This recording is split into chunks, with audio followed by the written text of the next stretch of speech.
Buenas, Pablo. Estamos aquí en la calle pasando frío y penuria para que tú puedas pagar tu chalé en La Moraleja y tus cenas en restaurantes caros. Hoy en la ciudad es nuestro campo de batalla. Vamos a visitar a los embajadores de Venezuela y Ecuador. Y Nacho, MC No Global, AJ Man, yo te cuento lo real, tú sabes, va a visitar la embajada de Estados Unidos. A ver si puede volver aquí a la redacción o se lo llevan detenido. Eso hacemos hoy en la ciudad de nuestro campo de batalla.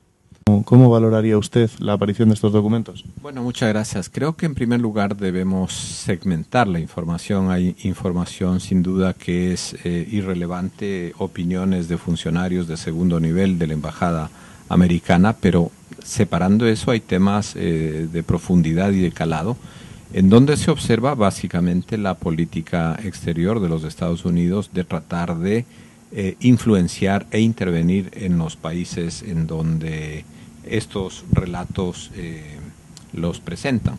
¿Cree usted que faltan documentos? ¿Que hay documentos del Departamento de Estado tan reservados como para no haber salido en Wikileaks que puedan hacer referencia al intento de golpe de Estado en Ecuador, a las intentonas en Venezuela o a la de Honduras? No lo sé, pero evidentemente hay 250.000 documentos que todavía no han sido procesados, obviamente, que los tienen los principales diarios europeos y que esperemos que una vez de que vayan procesando esa información salga todo lo que tiene que salir para que cada uno de los países podamos responder con las acciones pertinentes. Lo que sí queda claro es que hay una política de parte del Departamento de Estado de los Estados Unidos hacia los países de ALBA, ¿no? Y creo que es evidente la información que ha salido en detrimento del presidente Chávez, por ejemplo, en detrimento del presidente Evo Morales y de alguna manera también la inconformidad que tiene Estados Unidos con las posiciones del presidente Correa. Le queremos preguntar por una primera valoración general sobre todas estas filtraciones que están saliendo en Wikileaks de las políticas del Departamento de Estado en los últimos años de los Estados Unidos. Ya hemos afirmado en una entrevista anterior que quien esté con la libertad de expresión no puede sino estar del lado de Wikileaks. Ahora, ¿qué hay detrás de Wikileaks? Son informaciones que han sido deslizadas para que Wikileaks las coloque en su banda de información. ¿Son informaciones compradas por Wikileaks? ¿O son informaciones con las cuales los distintos grupos de presión interna que hay dentro de los Estados Unidos están tratando de definir cuál sería el bloque que al final se quedaría con todo el poder? Son muchísimas más las interrogantes que pudieran haber en torno a este tema, las lecturas que se le pudieran dar.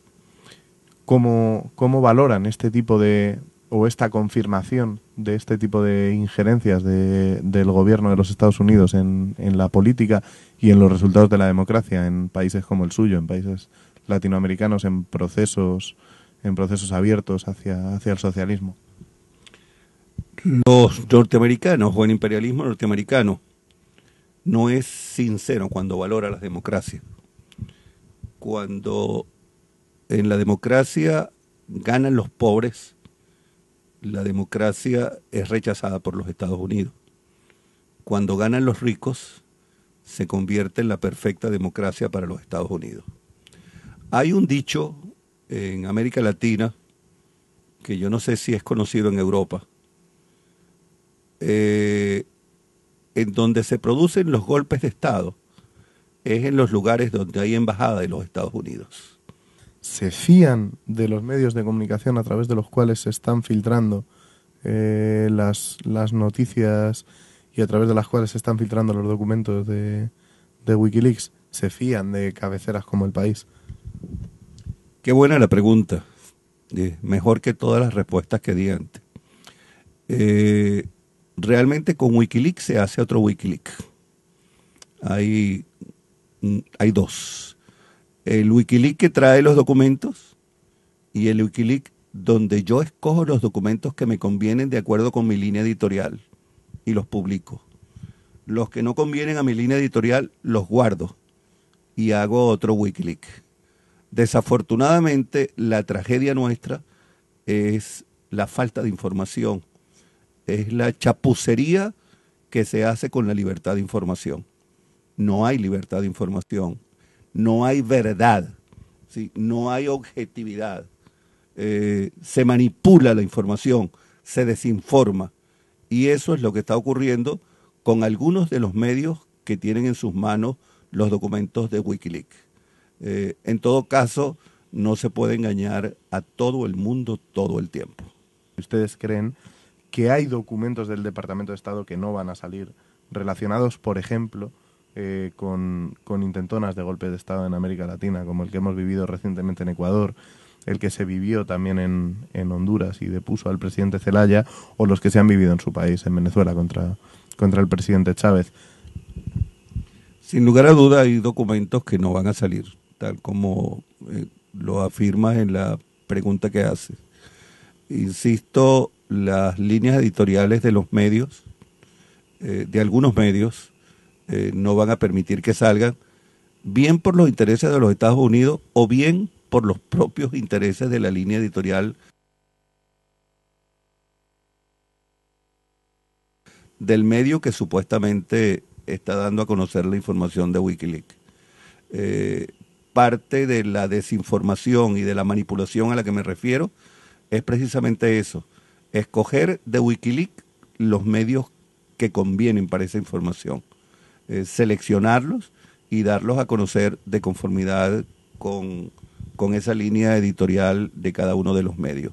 Vaya usted a saber si los Estados Unidos y el imperio escogió los medios que iban a dar la información de Wikileaks. Todo es posible en la dimensión desconocida, todo es posible en un país y en un mundo donde efectivamente nosotros no estamos absolutamente seguros de cuál es la información y cómo esa información llega a estos lugares. Decía el embajador de Venezuela que la presencia de una embajada norteamericana es condición de posibilidad de que haya golpes de Estado. De nuevo, los cables de Wikileaks han revelado los vínculos de los Estados Unidos con el golpe en Venezuela. Correa ha denunciado el apoyo explícito y logístico a Uribe por parte de Estados Unidos en la crisis con Ecuador. De nuevo, la pregunta es muy clara. ¿De alguna forma que todos estos elementos se hagan visibles no desacredita esos discursos que alertaban sobre el peligro de los llamados despectivamente populismos en América Latina, sobre el peligro que representaban para la democracia? Entonces quisiera, si me permites, discrepar un poco de algo que ha planteado José Antonio. Yo creo que siempre cuando alguien trabaja en algo cree que eso que sobre lo que trabaja es lo más importante y nos gusta dignificarlo, ¿no? Y presentarlo como que es un trabajo lleno de honra. Y el trabajo sí lo es, pero el objeto seguramente no tanto, ¿no? Los estados están muy lejos de ser esa gran eticidad, die große Sittlichkeit, ¿no? Que decía Hegel, la gran eticidad. Todo lo contrario, yo creo que los estados son, desde el planteamiento de la razón de Estado, Maquiavelo, Botero y toda esta gente, los estados son espacios con muchos ángulos oscuros. Y creo que por eso, fíjate, la tarea de un embajador, que son los que hacen los cables, no es hacer la gran explicación, esa la hacen en Washington, en Nueva York. ¿Por qué? Porque es allí donde tienen los elementos estructurales para hacer el análisis. En cambio, aquí están los actores. Y yo creo que los cables de Wikileaks lo que hacen es interrogar directamente a los actores. Y los actores se parecen bastante al público de Sálvame o ese tipo de cuestiones. Es decir, ¿tú cómo captas a alguien? ¿O cómo te acercas a alguien? Pues con sexo, con dinero o halagándolo, ¿no? Y por eso salen los camps, o el rey mencionado, o el otro que no se le puede tocar, o el otro que es un hombre de gran respeto.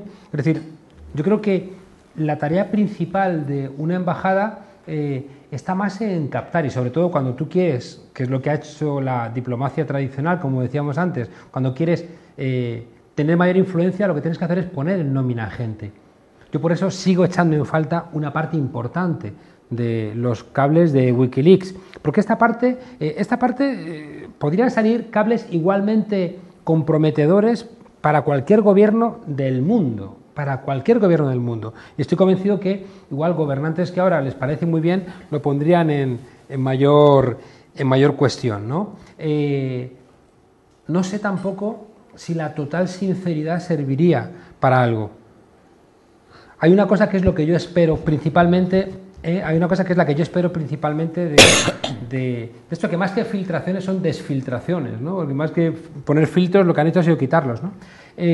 Yo lo que espero es que el pueblo estadounidense, que es quien está concentrando ahora, digamos, como país, mayor número de reflexiones, que el pueblo estadounidense se pregunte: yo quiero que esta diplomacia trabaje así, yo obtengo algún tipo de beneficio personal de esta diplomacia, y que se den cuenta de que el estatus mundial de Estados Unidos tiene que ver también con ese trabajo que hace esa diplomacia. No, coincido, pero solamente en parte. A mí me toca, parte de mis funciones es dar clases justamente en la escuela diplomática, ¿no? En un lugar donde pareciera que, después de 3 años de haber tenido al realismo político inyectado en vena, se piensa en términos de un interés nacional muy corto de miras, muy estrecho, y ese mapa mental, esa forma de organizar la cabeza, lleva a una serie de prácticas que termina haciendo las relaciones internacionales a modo de profecía autocumplida, como el discurso de la Realpolitik pregona. El planteamiento, ya que has citado a un autor de referencia, yo me permito citar a otro, y es Habermas. Es como la lógica de la acción comunicativa, ¿no? Es decir, cómo en vez de actuar individualmente, actuar, digamos, desde esa lógica del interés nacional definido de manera egoísta, implicar a toda esta profesión de la diplomacia en procedimientos abiertos, en marcos cooperativos, puede llevar a transformar sus mapas mentales, sus prácticas sociales y a través de las relaciones internacionales. La lógica, la razón de Estado, llevada al extremo, lleva a la guerra. Y tenemos también, afortunadamente, experiencias en las relaciones internacionales en la cual se ha logrado frenar, detener esas relaciones conflictivas, redefiniendo los intereses nacionales como intereses colectivos. Entonces, discursos, lenguajes, prácticas sociales pueden contribuir poderosamente a ello. Por eso es en bueno ese sentido, que se conozca todo. No, no, quizás el asunto es en qué medida necesariamente hay que actuar así. Graham Allison, en los años 60, cuando nos decía cómo se toman decisiones en los gobiernos, decía, uno de los procedimientos a los que menos atención se le presta, pero que explica muchas cosas, es lo que él llamaba los procedimientos operativos estandarizados. Es decir, hay protocolos de actuación que predeterminan cómo se hacen las cosas. Muchas veces la aplicación de esos protocolos operativos estandarizados, muchos de los cuales los vemos reflejados en esos cables, predeterminan la decisión, ¿no?, de los diplomáticos, de los estadistas, de toda esta categoría de profesionales que, digamos, son los que explican en gran medida las relaciones internacionales y la pauta que esta sigue. Modificando en muchas ocasiones los procedimientos, ¿no?, podemos hacer que los resultados sean también distintos, ¿no? Entonces, yo a lo que me refiero no quiero plantearlo en términos muy abstractos, pero a la medida que las tecnologías de la información y las comunicaciones impidan o obstaculicen este tipo de prácticas en el futuro, no es que vayamos a ser todos buenos o que la sinceridad vaya a guiar las relaciones internacionales, ¿no? Pero por lo menos los intereses podrán estar puestos sobre la mesa. Esto no impide que las cosas sean como no nos gustan. No hizo falta ninguna presión secreta para que cuando en España se denunció al Estado de Israel por las matanzas en Gaza, ¿no?, las presiones del Estado de Israel fueron abiertas y la posición del gobierno español fue absolutamente abierta y se modificó la legislación para que la doctrina de la jurisdicción universal no fuera de aplicación en este país. Y fue claro y transparente. O sea, pero por lo menos supimos a qué atenernos. No necesitamos de las filtraciones detrás. Vamos a escuchar a Íñigo, pero plantearte que, insisto en lo que decía antes, si esto sirviera para que los pueblos tomaran más conciencia y se corresponsabilizaran, bienvenido. Pero me temo que no venimos de un punto cero, ¿no? Y que creo que puede haber una confusión también en todo esto que no permita avanzar. Porque nos quedan 2 minutos.